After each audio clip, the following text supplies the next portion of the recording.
Hello everyone. इस lockdown की condition में जब सारी कंपनियां लॉसेस पोस्ट कर रही हैं, तो ऐसे में आईडीएफसी फर्स्ट बैंक की तरफ से एक बहुत ही अच्छी न्यूज़ आ रही है। आज इन्होंने रिजल्ट डिक्लेयर किया और रिजल्ट में इन्होंने आज पहला प्रॉफिट डिक्लेयर किया है। आईडीएफसी फर्स्ट बैंक के इन्वेस्टर्स सालों से इंतजार कर रहे थे कि कब पहला प्रॉफिट आए, और इस मिजरेबल कंडीशन में ऐसे में जब ये न्यूज़ आ रही है, तो बहुत ही राहत की बात है इसके इन्वेस्टर्स के लिए। आप सबको मेरी तरफ से बहुत बहुत बधाई। डिटेल में जाने के पहले मैं आप सबको ये बता दूं कि आप तो जानते ही थे कि आईडीएफसी फर्स्ट बैंक ने थोड़े पैसे इन्वेस्ट किए थे यस बैंक में, और उसके कुछ शेयर्स आईडीएफसी फर्स्ट बैंक बेच के निकला था। तो जो उसे ट्रेडिंग गेन हुआ था वो हुआ था 319 करोड़ का, और इसने जो प्रॉफिट डिक्लेयर किया है लगभग 72 करोड़ का प्रॉफिट है। तो वो जो यस बैंक के शेयर्स को सेल करने से इसको गेन हुआ था आईडीएफसी फर्स्ट बैंक को, तो बेसिकली उस वजह से वही रीजन है जिसकी वजह से प्रॉफिट डिक्लेयर कर पाया है। हालांकि इन्वेस्टर्स जो कि प्रॉफिट का वेट कर रहे थे उनके लिए खुशी की ही बात है कि फाइनली प्रॉफिट तो प्रॉफिट होता है, चाहे कैसे भी हो, इन्वेस्टमेंट बेच के चाहे कैसे भी। लेकिन ये बेसिक रीजन यही है कि वहां से जो पैसा पाया उस वजह से ये प्रॉफिट डिक्लेयर कर पाया। तो इस क्वार्टर इन्होंने 72 करोड़ का प्रॉफिट डिक्लेयर किया है। वही 2019 में Q4 क्वार्टर में इन्होंने 218 करोड़ का लॉस डिक्लेयर किया था, और इनकी नेट इंटरेस्ट इनकम 40% ग्रो होके हो गई है 1563 करोड़। वही पिछले साल थी 1113 करोड़। लास्ट ईयर इनका नेट इंटरेस्ट मार्जिन था 3.03% का, जो कि अब बढ़ के हो गया है 4.24%।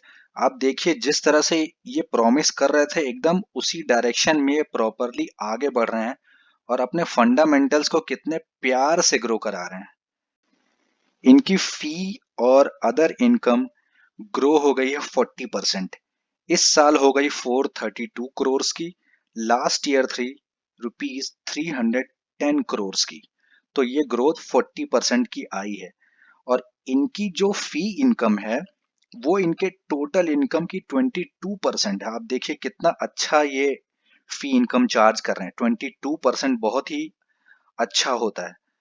और ट्रेडिंग गेन इन्होंने प्रॉपरली मेंशन किया है कि Q4 में इनको जो ट्रेडिंग गेन हुआ वो ₹319 करोड़ का हुआ, जो कि मैंने आपको बताया ऑलरेडी कि यस बैंक के थ्रू जो हुआ था। Total income grew by 67% at rupees 2314 crores as compared to rupees 1386 crores। आप देखिए टोटल इनकम में 67% की growth. Pre provisioning profit increase to rupees 787 crores as compared to rupees 239 crores in 2019। लेकिन ये प्रॉफिट ट्रेडिंग गेन्स भी include करके है।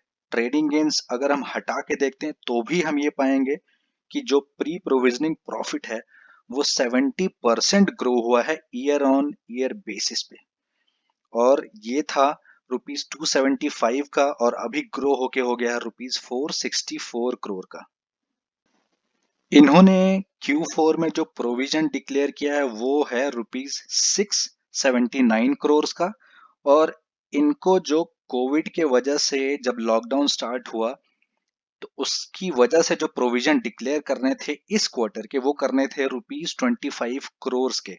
लेकिन इन्होंने प्रोएक्टिवली ₹200 करोड़ का प्रोविजन और डिक्लेयर किया है, और ये प्रोविजन कंसीडर किया है कि अगले 1 से 89 डेज तक जो एनपीए आ सकते हैं उनका पहले ही इन्होंने एक्टिवली जो है प्रोएक्टिवली प्रोविजन डिक्लेयर किया है। तो कोविड की वजह से जो इन्होंने टोटल प्रोविजन डिक्लेयर किया है वो है 225 करोड़ का। और इस टोटल प्रोविजन में जो कि 679 करोड़ है उसमें रिटेल से रिलेटेड जो प्रोविजंस हैं वो आ जाते हैं टोटल 349 करोड़ के। यहाँ पे मैं वैद्यनाथन जी की तारीफ ही करूंगा कि इन्हें जब भी ऐसा लगता है कि फ्यूचर में प्रोविजन डिक्लेयर करने पड़ सकते हैं तो ये प्रेजेंट पीरियड में ही प्रोविजन डिक्लेयर कर देते हैं प्रोएक्टिवली, फ्यूचर का जो प्रोविजन होता है वो। जैसे अगर ये चाहते तो ये सिर्फ ₹25 करोड़ का ही प्रोविजन डिक्लेयर करते कोविड से रिलेटेड, बट इन्होंने ₹200 करोड़ का एडवांस में ही प्रोविजन डिक्लेयर कर दिया है। तो अभी इन्वेस्टर्स स्पेक्युलेट नहीं कर सकते हैं किसी भी तरह से कि आगे और कितना कोविड से रिलेटेड प्रोविजन हो सकता है, क्योंकि इन्होंने पहले ही एक्स्ट्रा प्रोविजन डिक्लेयर कर दिया है। अगर हम लायबिलिटीज साइड में देखें तो इनका जो कासा डिपॉजिट है वो बहुत ही अच्छा ग्रो किया है ईयर ऑन ईयर बेसिस पे, और ग्रोथ है 162% की, और ग्रो होके ये पहुंच गया ₹20,661 करोड़ एज ऑन 31 मार्च 2020। वही लास्ट ईयर ये था ₹7,893 का, और वहीं पे इनका कासा रेशियो इम्प्रूव हुआ है और इम्प्रूव होके हो गया 31.87% का, और लास्ट ईयर ये था अगर आप देखते हैं तो 11.40% जो कि बहुत ही कम था, और अभी 31% बहुत ही अच्छा नंबर होता है। इनकी जो कोर डिपॉजिट है वो इंक्रीज हुई है 157% और इंक्रीज होके हो गई है ₹33,924 करोड़। वही पिछले साल थी ये 13,214 करोड़ की।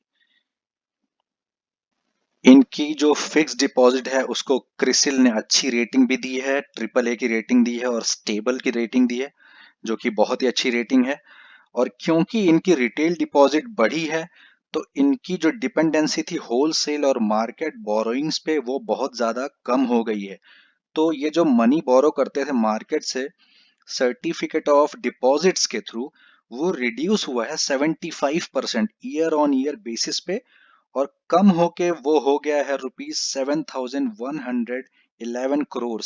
वही पिछले साल वो रहा करता था ₹28,754 करोड़, और करंटली 31 मार्च 2020 तक इनके पास 356 एटीएम्स हैं और करंटली इनकी ब्रांचेस हैं 464।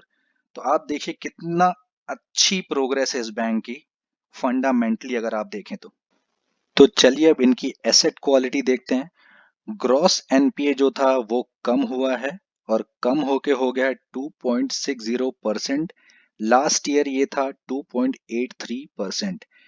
नेट एनपीए हो चुका है अब 0.94%। आप देखिए 1 के नीचे आ गया as compare to 1.23%। Last year जो था 1.23% था, इस साल नेट एनपीए 1 के नीचे आ गया, परफेक्ट। अगर आप मोराटोरियम के इम्पैक्ट को कंसीडर ना करें तो ग्रॉस एनपीए हो जाता है 2.88% का और नेट एनपीए हो जाता है 1.14%। नेक्स्ट पॉइंट है रिटेल एनपीए से रिलेटेड।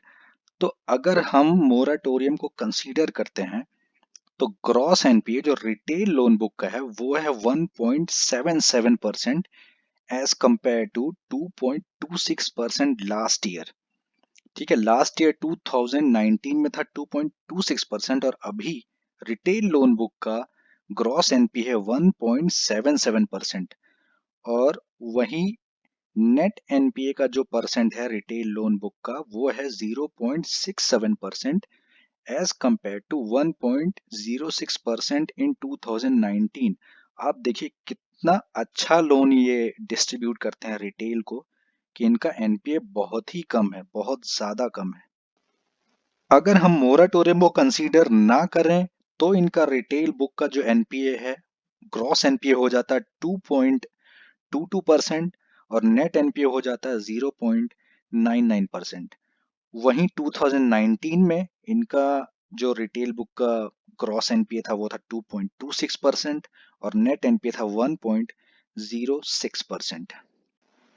इनके जो स्ट्रेस्ड एसेट थे वो कम हुए हैं ₹933 करोड़ से, और इनके जो करंटली टोटल स्ट्रेस्ड एसेट का पूल है वो है ₹3205 करोड़, और इसमें भी इन्होंने ऑलरेडी प्रोविजन ले लिया है 49% का, जो कि आता है 1569 करोड़ का।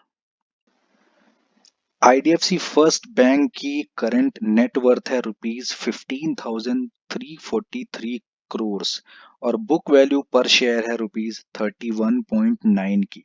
इनका कैपिटल एडिक्वेसी रेशियो 13.38 है करेंटली, विद CET1 रेशियो 13.30 का।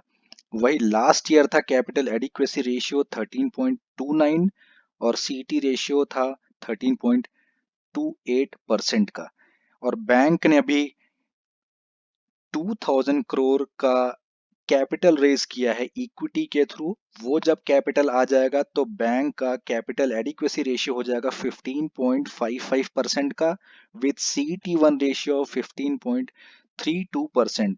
तो आप देखिए बैंक के पास काफी ज्यादा अमाउंट में कैपिटल है, इसलिए बैंक के लिए कोई प्रॉब्लम की बात नहीं है और ये इस करंट सिचुएशन में आराम से सरवाइव कर सकता है। और जिस तरह से आपने देखा कि वैद्यनाथन जी का मैनेजमेंट है, इतने प्रॉपर लोन डिस्ट्रीब्यूट करते हैं वो कि उन्हें सैल्यूट करना पड़ेगा। जब ये बैंक स्टार्ट हो रहा था तो लोग बोले थे नहीं ये बैंक चल ही नहीं पाएगा, क्योंकि ऑलरेडी HDFC है, ICICI है, कोटक महिंद्रा है। बट देखिए किस तरह से वैद्यनाथन जी ने जो जो बोला वो उन्होंने करके दिखाया है। और ऐसा नहीं, जो उन्होंने बोला उससे ज्यादा करके दिखाया है। हम सबको प्राउड होना चाहिए वी वैद्यनाथन साहब का। सैल्यूट मेरी तरफ से। और सारे इन्वेस्टर्स को फिर से बधाई। इसी के साथ मैं ये वीडियो समाप्त करता हूँ। Thank you for watching this video. Bye bye.